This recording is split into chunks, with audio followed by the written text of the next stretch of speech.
Today, the gun lobbyists at the NRA got what they wanted on the floor of the United States Senate. And tonight, lobbyists from the NRA have made it harder for the FBI to find the murderer who planted the bombs here in Boston.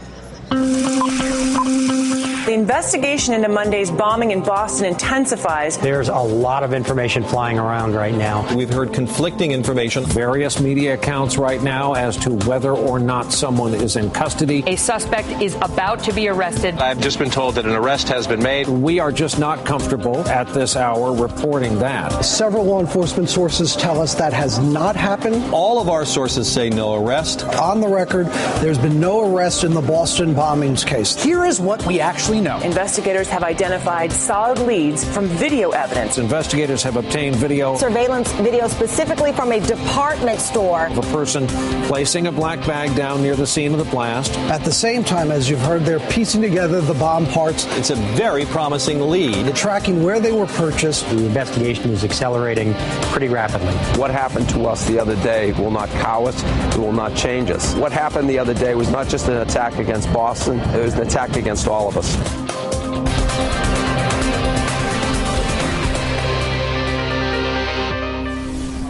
There are new developments tonight in the bombing investigation here in Boston, but that investigation could be moving faster were it not for the successful lobbying efforts of the National Rifle Association.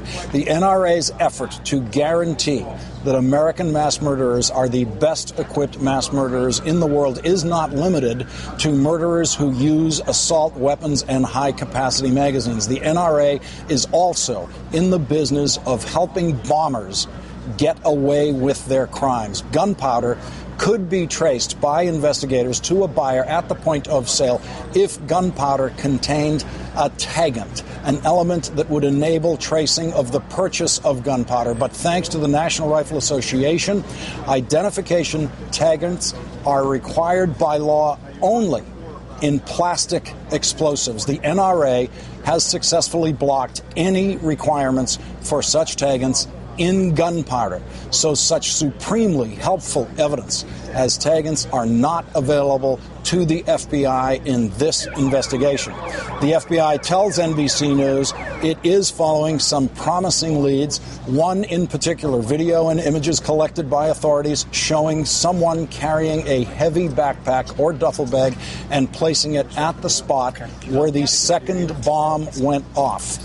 Key evidence is also being obtained from footage captured by a security camera above one of the bomb sites. That camera was on the top of the Lord & Taylor department store on Boylston Street, just over here, 1 block away. Despite conflicting reports today in the media, none of which originated from this network, there has been no arrest of any individual or individuals at this time. The FBI and Boston police are calling for restraint from the news media. Adding to the confusion here in Boston today, the federal courthouse was evacuated earlier this afternoon. Employees were given what's known as a code red order to leave. That was the result of a bomb scare. We've also obtained more photos of evidence collected from the bomb sites. Here is a closer look at the fragments left from the pieces of a pressure cooker. NBC News' Pete Williams points out that one of the pressure cooker lids ended up on the roof of a nearby building because the force of the explosion was so great. This photo shows BBs and a nail believed to be part of the shrapnel in one of the bombs, along with what could be the zipper from one of those black backpacks or nylon bags authorities have mentioned. Investigators now know the type of batteries used, and NBC's Mike Isikoff reports they were in a battery pack made by a company in California, used to power toy cars and often for sale in hobby shops.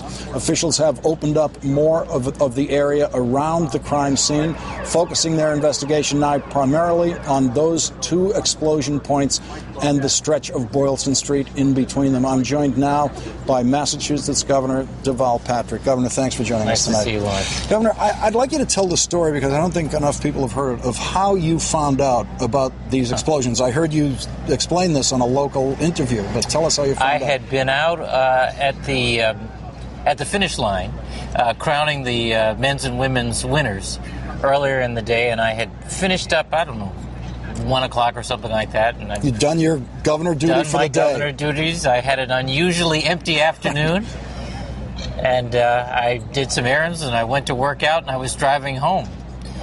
And our youngest daughter called from this neighborhood. She wasn't actually at the race, but nearby, and she said, "Dad, I heard 2 loud booms and everybody's running. What's going on?" And I said, "I don't know, but let me find out." And I asked the state trooper I was with whether he knew what was going on, and he said, "No, but I'll check in." And, of course... So here's the governor of Massachusetts. Right. 2 bombs have gone off on Boylston Street at the Boston Marathon. And you have the state police, you have all sorts of resources, and the first call you get is from your daughter. And it was probably, 15 minutes after it had happened. And I think, frankly, law enforcement was doing what they should do as their first priority, which is get in there and help the people who had been hurt. And so you then, through the state police, confirmed that something really serious had happened. And of course, we were hoping that it was anything but bombs. We were hoping they were celebratory cannons or anything else. But then we had to figure out what was a secure place to be and how to get close to the scene and help folks take charge. Now, you're in briefings about what's really going on here in terms of the investigation. How do you think the news media got so out of control on this today? I don't know exactly the answer to that, Lawrence. I mean, people are hungry for information. I understand that, and not just in the media wanting to sort of scoop the story, but in the general public. It's the kind of investigation that requires going through those several blocks around the blast scene, square inch by square inch, and that is slow and deliberate and methodical, and it should be. I think that what I've been saying to people is it isn't so until the FBI says it's so, and they have charge of the investigation and many federal, state, and local agencies working with them. You've gotten to the hospitals now, and you visited today with Yes. Bill and Denise Richard, the couple who lost their 8-year-old son just a block away. What was that like today? Well, I know them, and I have for some time. They've been active in my campaigns. In fact, when I spoke to Bill yesterday, he reminded me of a photograph he has of Martin when he was then 2 or 3 years old holding a campaign sign of him. And you can imagine... What was it like for you to hear that the word came out that it was an 8-year-old boy? How soon did you know who that was and which family this was? Fairly soon. Before the names were released? Not too much before they were released. You guys are pretty diligent about digging up the information. But, this is a wonderful family surrounded by a very loving community, and we have all felt their loss. I was out in their neighborhood yesterday, which is very close around the corner from where I grew up. In Dorchester. And it is, as you know, the mood out there is quite grim and down. What can you tell us about Denise, the mother's injuries? She's and her daughter has lost a leg. We know that. That's right. Her daughter was in surgery today. I visited with both mom and dad. Mom was out of surgery from yesterday and doing well. Obviously tired. Both. Was she able to speak? Because she has head injury, doesn't she? She. I don't want to get into the details of her injury, but no, she was. We did talk, and she was.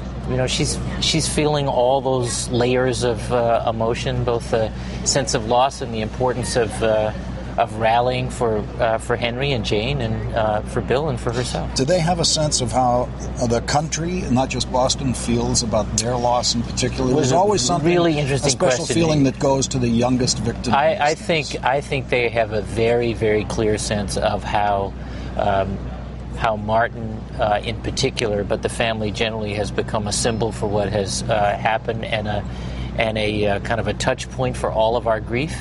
And I think they love that and are a little daunted by it at the same time as a person would be.